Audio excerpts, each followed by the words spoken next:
Hello दोस्तों, मैं हूं आयशा। आज की ये कहानी उन लोगों के लिए है जो सोचते हैं कि हाईवे का सन्नाटा सिर्फ खामोशी लेकर आता है। अक्सर हम रातों में सफ़र करते हैं, खिड़की से बाहर देखते हैं और सोचते हैं कि सब कितना शांत है।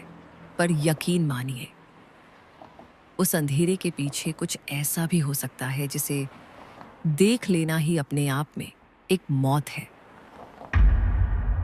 ये आपबीती हमें हमारे एक श्रोता ने भेजी है, जिन्होंने अपनी पहचान गुप्त रखने की शर्त रखी है। इसलिए इस पूरी दास्तान में हम उन्हें मनोज कुमार के नाम से जानेंगे।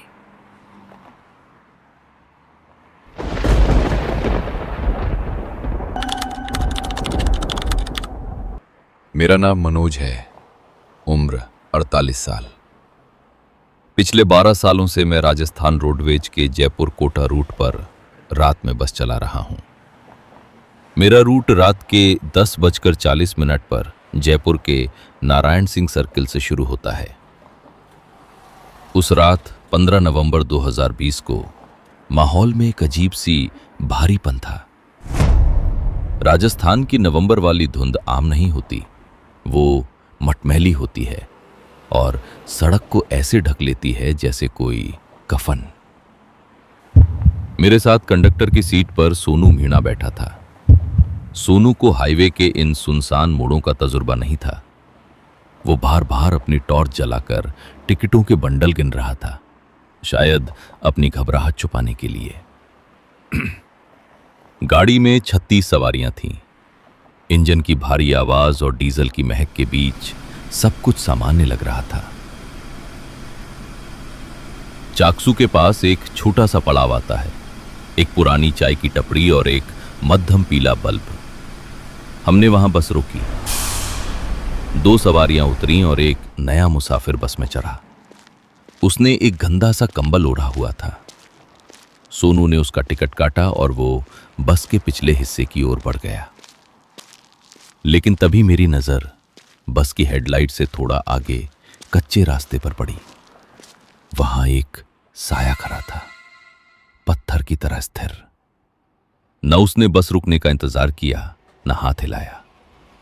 वो बस उस पीले बल्ब की रोशनी के किनारे खड़ा मुझे घूर रहा था। मैंने सोनू से पूछा, सोनू वो कौन है? सोनू ने बाहर झांका और बोला, भैया यहां तो दूर दूर तक कोई नहीं है। जैसे जैसे बस निवाई के घाटों की तरफ बढ़ी, बस के कैबिन का तापमान अचानक गिरने लगा। मेरी उंगलियां स्टीयरिंग व्हील पर जमने लगी थी। अचानक सोनू मेरे पास आया। उसका चेहरा डर से सफेद पड़ चुका था। वो फुसफुसाया, भैया वो मुसाफिर जो चाकसू से चढ़ा था, वो अपनी सीट पर नहीं है। वो सबसे आखिरी सीट पर जाकर बैठ गया है। और उसके पैर, भैया उसके पैर हवा में हैं। मेरा दिल तेजी से धड़कने लगा। मैंने कैबिन के शीशे में देखा। आखिरी सीट पर एक काला साया बैठा था। तभी बस के अंदर की सारी लाइटें एक साथ झपझपाईं और बुझ गईं। अब सिर्फ डैशबोर्ड की लाल और हरी लाइटें जल रही थीं। तभी मेरे कान के पास एक ठंडी सड़ी हुई हवा का झोंका महसूस हुआ। एक आवाज आई, मनोज गाड़ी धीरे करो, मेरा स्टॉप आ गया है। वो आवाज इंसान की नहीं थी। वो आवाज ऐसी थी जैसे कोई पुरानी सूखी लकड़ी टूट रही हो। मेरा नाम उसे कैसे पता? मैंने कांपते हाथों से बस का ब्रेक मारा। बस एक झटके के साथ रुकी। पीछे की सारी सवारियां पत्थर की मूर्तियों की तरह अपनी जगहों पर जमी थीं। न कोई हलचल, न कोई शोर। तभी उस साए ने अपना हाथ उठाया और मेरी खिड़की के भाप भरे शीशे पर एक तारीख लिखी, 15 नवंबर 1998। मेरा गला सूख गया। 15 नवंबर 1998। यही वो काली रात थी जब इसी हाईवे पर मेरे पिता, जो उस वक्त ड्राइवर थे, उनकी बस एक ट्रक से टकराकर खाई में गिर गई थी।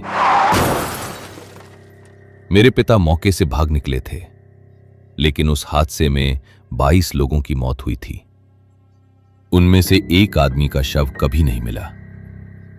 वो साया अब मेरे चेहरे के बिल्कुल करीब था। जहां आंखें होनी चाहिए थीं, वहां सिर्फ गहरा अंधेरा था। उसने कहा, तुम्हारे पिता ने मेरा सफर अधूरा छोड़ दिया था मनोज। आज उस टिकट का हिसाब पूरा होगा। जैसे ही उसने ये कहा, मुझे महसूस हुआ कि बस पीछे की तरफ सरक रही थी, खाई की तरफ। मैंने एक्सीलेटर दबाने की कोशिश की, लेकिन पैर जाम हो चुके थे। सोनू बगल में बेजान पड़ा था। अचानक उस साये ने अपनी मुट्ठी खोली। उसके हाथ में एक पुराना खून से सना हुआ रोडवेज का टिकट था। वही टिकट जो मेरे पिता ने 1998 की उस रात काटा था। मैंने चिल्लाकर माफी मांगी। वो मेरे पिता की गलती थी, मेरा इसमें क्या कसूर? साया मुस्कुराया, एक ऐसी मुस्कान जिसमें सिर्फ सन्नाटा था। उसने खिड़की की तरफ इशारा किया। बाहर धुंध में वही एक्सीडेंट वाली बस खड़ी थी, वैसी ही जैसी 1998 में थी। उसमें से जलने की महक आ रही थी। तभी एक तेज रोशनी मेरी आंखों पर पड़ी। एक ट्रक का हॉर्न गूंजा। मैंने आंखें बंद कर ली और जोर से ब्रेक पेडल दबाया। जब मेरी आंखें खुलीं तो मैं ड्राइवर की सीट पर था।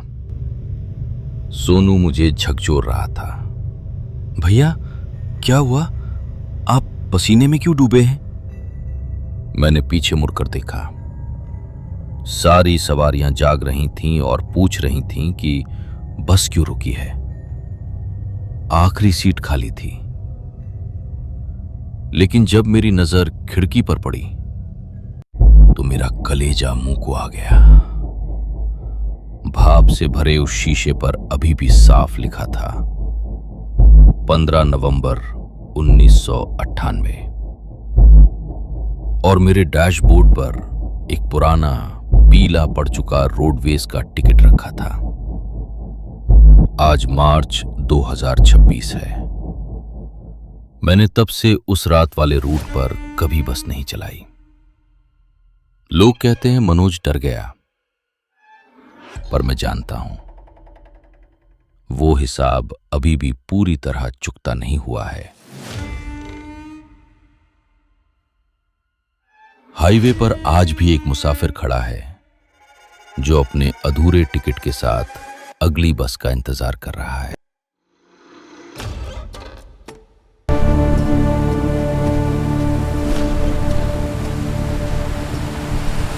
तो दोस्तों, अगर आपको मनोज कुमार की ये खौफनाक आप बीती पसंद आई हो तो इस वीडियो को लाइक जरूर करें। आपकी एक लाइक हमें ऐसी और भी सच्ची कहानियां आप तक पहुंचाने की हिम्मत देती है। ऐसी ही रूह कपा देने वाली और अनसुनी कहानियों के लिए हमारे चैनल आयशाज़ हॉन्टेड डायरी को सब्सक्राइब करना ना भूलें। अगर आपके पास भी ऐसी कोई सच्ची घटना है तो हमें ज़रूर भेजें। अपना ख्याल रखें, क्योंकि अंधेरे में सिर्फ सन्नाटा नहीं होता, कुछ और भी हो सकता है।